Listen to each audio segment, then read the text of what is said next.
Today is September 19th, 1995. My name is Susan Perez. Today I'm conducting an interview with Mrs. Edna Weiner in White Plains, New York, in the United States of America, and the language being spoken is English.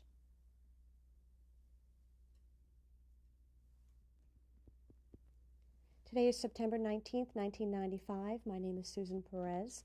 Today I'm conducting an interview with Mrs. Edna Weiner in White Plains, New York, and the language being spoken is English. What is your name? My name is Edna Weiner, W-E-I-N-E-R. What was your name at birth? At birth was Edna Grun, G-R-U-N, with the umlaut. And when were you born? I was born March 27, 1927. And where were you born? In Satomáry, Hungary at that time. What was your father and mother's names? My father's name was Adolf Grun, G-R-U-N, with the umlaut, and my mother's name was Olga Borgida, B-O-R-G-I-D-A. And what is your current age? My age is 68. Mrs. Weiner, tell me about growing up in your family, what it was like to be with your sisters and brothers. Well, it's very interesting. I came from a very large family, but I didn't grow up with any of my sisters and brothers because I am the youngest one. By the time I was growing up, they were all out of the house. And the only person that some came to the United States, one brother and my sister when I was in my early teens. And the only person that lived close by to me was my sister Iboya, who was the oldest of all of us. And she lived in the same house with my mother and myself. Not the same apartment, but the same house. And we were extremely close, and we saw each other very, very frequently. But my mother came from a very large family, and we used to get together with them. I had, about, how many aunts living close by? About 3 of them. And the custom was that every Saturday we used to go to temple, and after temple we used to go visit my grandfather, and that was the most fun we had because all the cousins would be together, and it was the most beautiful thing. And I am still very close to my cousin Jimmy, I told you, and that's part of my childhood. Of course, I went to school, and I had friends. I went to elementary school, to a Jewish school, and then I went to special school. It was called the business school, Keres Kadelmi. And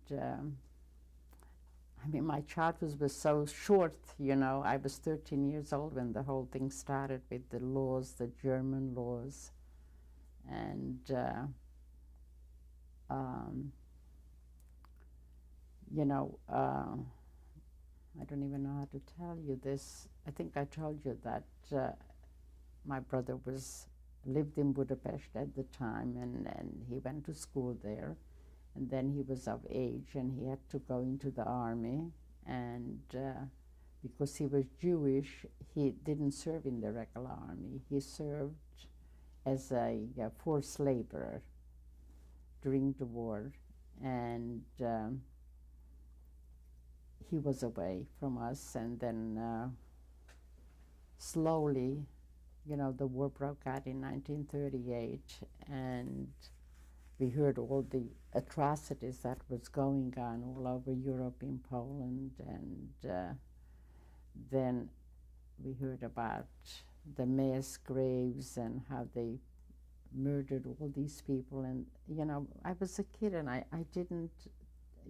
I'm ashamed to tell you, but I didn't take it as serious as, you know, let's say my mother did. And another thing, I never remember having a father, so it was a very, you know, I always...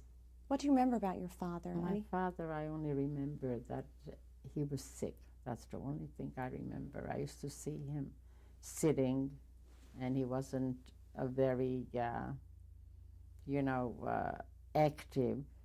And then I remember him being very ill, and then he died. This is my memory of my father, but he was very kind and very wonderful. I hear that from my brothers and my sisters. They used to tell me how wonderful my father was. And I didn't have a normal childhood. Did you have friends as a little girl? Oh yes, I had lots of friends. I had some wonderful friends that I went to school with. And I still see one of my friends, just one of them, that I went to school with. And we had a lot of fun when you go to school. We had a park where we used to meet each other. I also forgot to tell you that, where I lived in Satmar, it was customary for people to go into downtown area where they had music in the summer, and it was like a meeting place for everybody. And that's where we used to meet our friends. And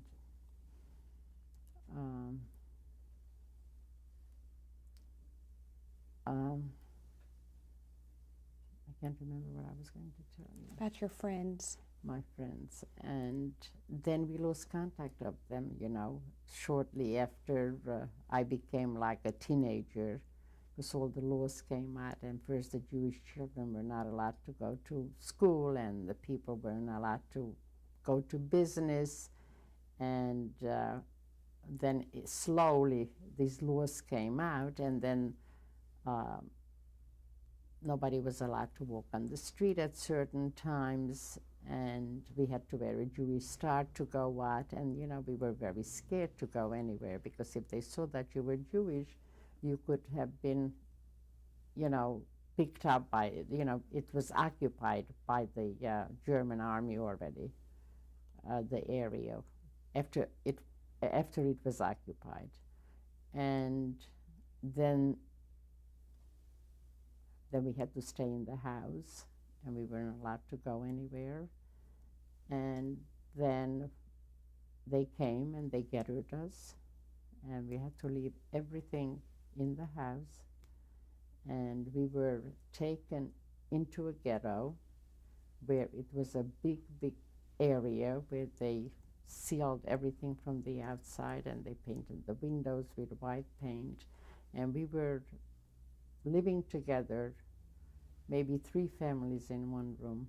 Where did you live? It was called the ghetto in Satmar.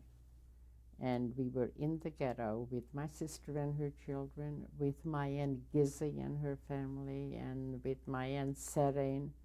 We were in one room, maybe 20 people. And we tried, to, I don't even know how we brought food with us, I think, into the ghetto. And every day the able people were taken out to work, and then they would bring them back, the men. And then I think we stayed there about maybe 2 months. And then they were deporting us from there to Auschwitz on cattle trains.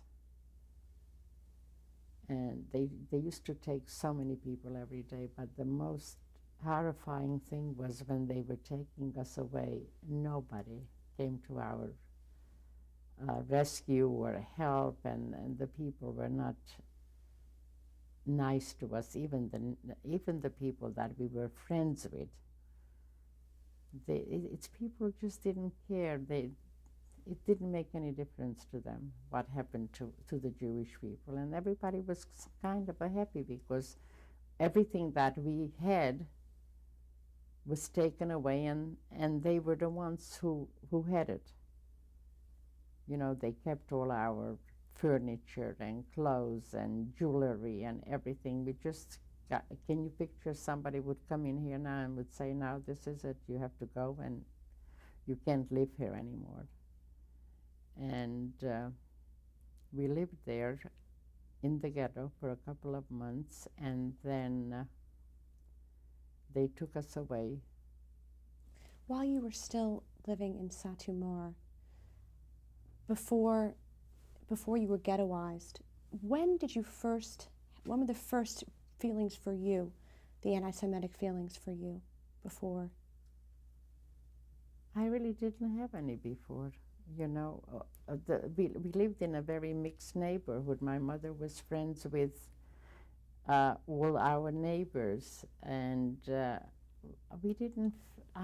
didn't think that there was anti-Semitism as I was growing up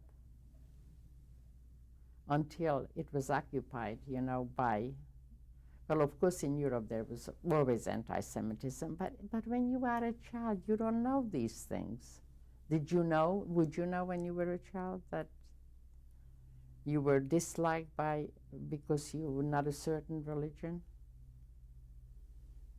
I didn't feel that there was anti-Semitism because we lived in a very nice little, a very small community, and the neighbors and we were friendly with them.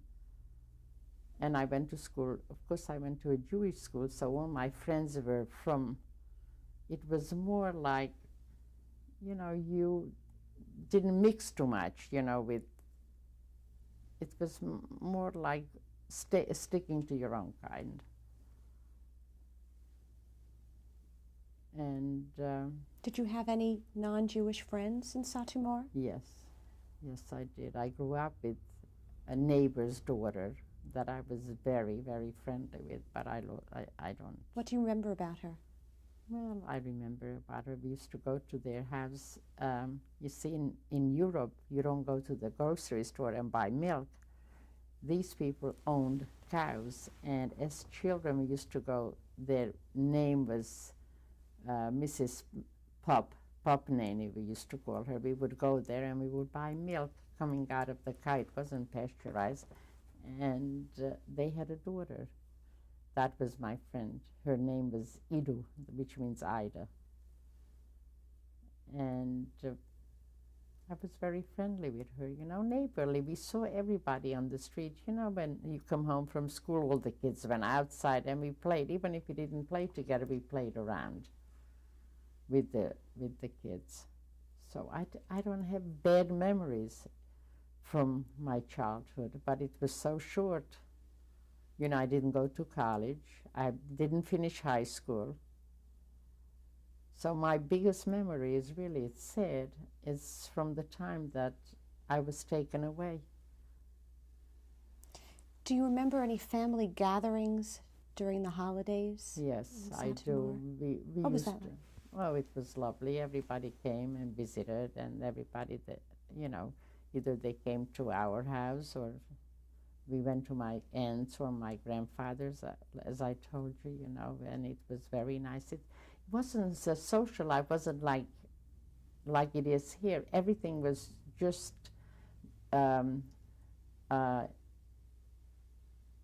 around the family, you know. That was for your whole life. You saw your aunts and your cousins and your relatives. It was more that kind of a socializing than with friends.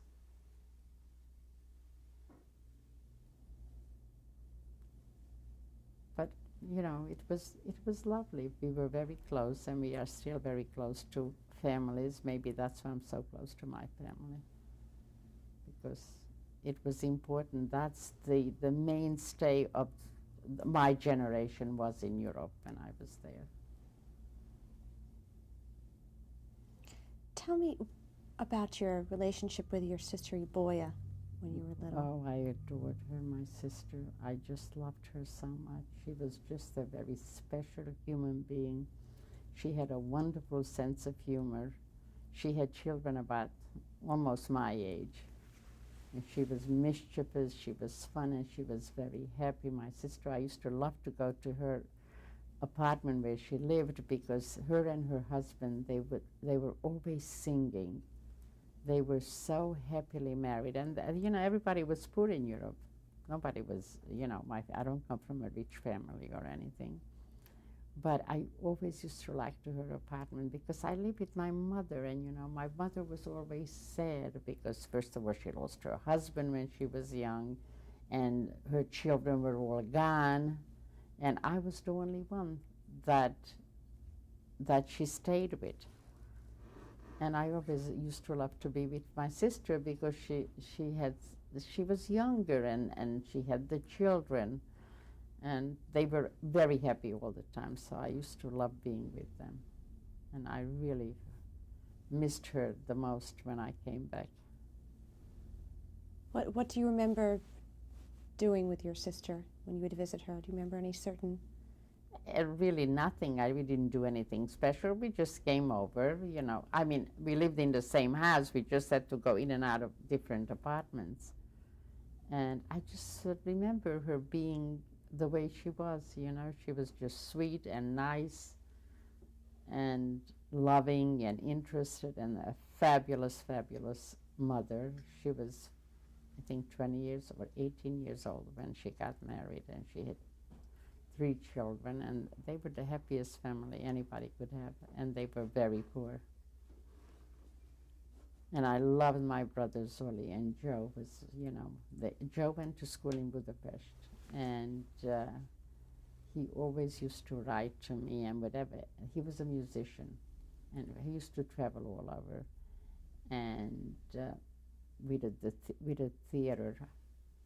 He traveled with the theater. He was a musician in the orchestra for the theater. And wherever he went, he always used to send me something like clothes, or because I was the youngest, and he always was very close to me. And my other brother, to my brother Zoli, I remember how nice, you know, because I was like their little pets. And it was very cute because my mother was religious. And we never used to, you know, like put the light on or anything on a Saturday. And Zoli and I, we weren't religious at all. And I used to go out at night. And in, you know, in Europe, no matter how old somebody was, they had to be home at a certain time.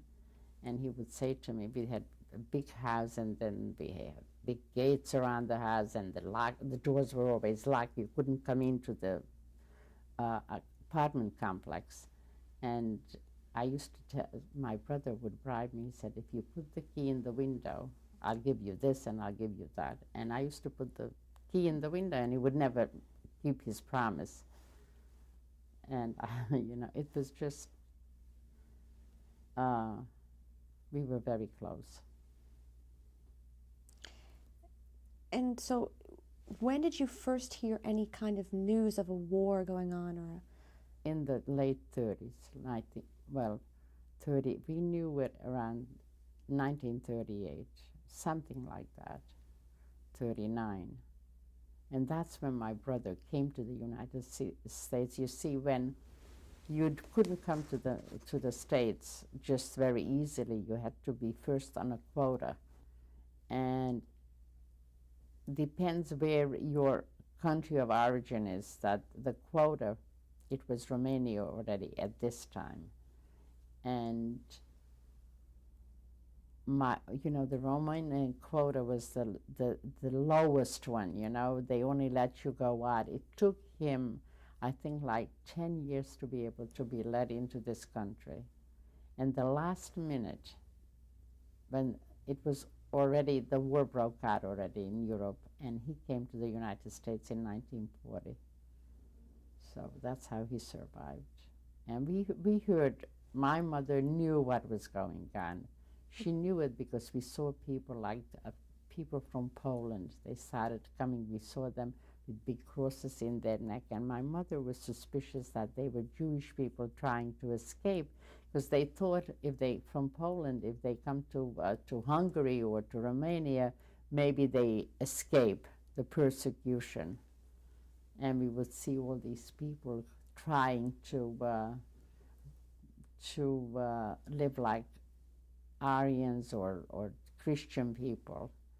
And my mother knew that. We knew they listened to the news, and she knew what was going on, my mother. But she was always so concerned, and I always used to say to myself, why does she worry about everybody so much? I didn't understand it. But we heard the news about the Polish Jews, what was happening to them. And we never thought it's going to happen to us. I mean, who would have thought that this is going to happen to everybody? And how soon after the first news, how long were you in Satu Mara in your house with your mother? After the first news? Yes. Well, we were in the house. We heard in the 30s, and we weren't taken away until 1944. So we spent a lot of war times at home, you know. I think Hungary was, the part of that, Romania was occupied by the Hungarians. I'm not sure. I think in 1942, something like that.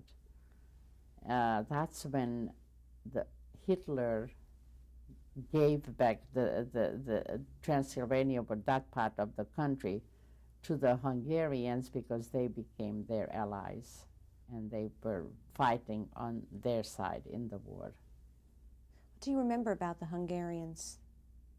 What do I remember? How did they treat you? Well, it's the same people. I mean, it was just the government that changed. My neighbors were the same during Hungary and during Romania. But they always felt, I always thought I was Hungarian because my parents only spoke Hungarian. When I went to school, I learned Romanian, but it was like a foreign language. We never spoke this language. It was a very strange place where I lived. So the language you spoke was, well, I spoke Romanian because I had to study in Romanian, but it was very difficult because the language was never spoken at home. And it was very hard for me to understand Romanian. But I did learn when I was going to school. And, you know, we were very pro-Hungarian, my parents, my mother, all the time. Because they were born during that era. You know, they always felt they were Hungarians. What was school like after the war, after the news of the war? How did your life change as the war? School, as far as the children and the relationship with them? Going to school, continuing in school. We didn't feel anything in the schools. I told you that I was going to like Jewish schools. I didn't feel that there was anti-Semitism when I was in school. What was school like after things started, after the news happened that there was a war and there were Polish Jews escaping? How did the school change at all for you? Did it? Well, we weren't allowed to go to school after a while. You know, I didn't go to school. I think I told you that the laws came out where the Jewish children were not allowed to go to school anymore, no matter what school you went to. So what did you do during the day? What did I do during the day? We tried to gather something to eat and to, you know, we were looking for certain things to do and do a little. At the age of 13, I used to do business. My mother had a diamond ring, and you couldn't get any fabrics or food or anything. And I used to know where my mother used to go for fabrics to buy for us. And I went in there one day and I said that I leave my mother's ring here. Can you sell me some fabric? And when I get paid, I'll come back. And I just leave the ring there for security. And I used to buy fabric from him and sell it to my neighbors. And I did this constantly, and I was making a little money. I used to wrap the fabric around me under my coat because I wasn't allowed to do that. I was only a very young girl, but I used to do things like that. I can't even go back to it now. You know, it's like I don't even. It's hard for me to remember all these things now. But now that as you are asking me questions, it comes back to me, all these things. I can't even explain it to you, you know. You asked me about my childhood. I don't think that I had a childhood, you know. I had to worry about what my mother is going to, whether we're going to have firewood to make a little dinner or something. We had to go out during the night on the street and see if we can steal some tree branches with my sister. You can't imagine the poverty that we lived when you can't work and you can't, you're not allowed to shop and you can't do anything, the circumstances we lived in. And then when Hitler came and they said that they're going to take us to a wonderful place and we're going to go to a work camp and everything, we're going to see all our family, and we believed it. When you were still living in Satu Mare after the war became more prevalent, what news did you hear about the places people were going to? Did you know where people were going? Yes, and I didn't believe it. We didn't believe it.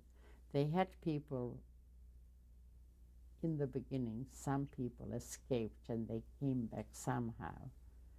And I didn't meet anybody like that, but they said that don't believe what they are saying, and some people were like fighting, what was their name, that they fought against Hitler in the forest, and they were hiding, and The resistance? a resistance group, yes.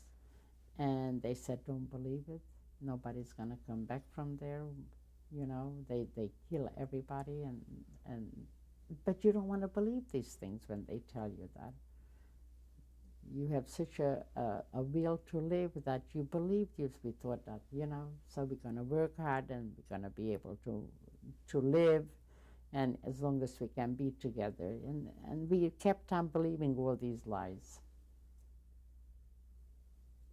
It was very, very hard to live there during and before they took us away.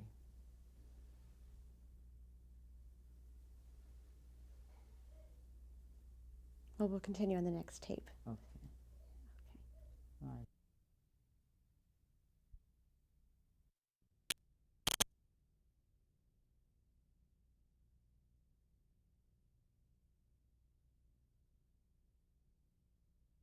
Perez. I'm talking with Mrs. Edna Weiner. Today is September 19th, 1995, in White Plains, New York. Mrs. Weiner, we were talking about your life in the ghetto in Satu Mare in Romania. How were you able to practice your faith? Do you remember how you and your mother practiced the Sabbath and Sabbath dinners? What do you recall? Well, it wasn't like we normally would do, you know. We did the best we can. It was, first of all, it was just before, it was during Passover when they took us away, and we took some food with us, and it wasn't like normal that you were celebrating that the Sabbath ushered in, and you had a big wonderful dinner for your family. You can imagine how we lived. If you had to leave 20 people in one room and you had like a blanket or something or mattresses, I don't even remember what they had on the floor, but that was wonderful because we were together. The whole family was there with the children and everybody. Who were you with? I was with my sister and her children and my mother, and with my aunt, Gizzy, and Serene, and Jimmy, her son, and her husband.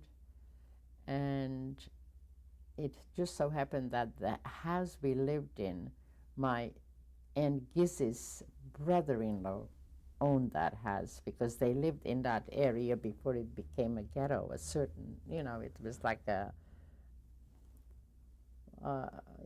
a section of Satmar, you know, and we moved in with them.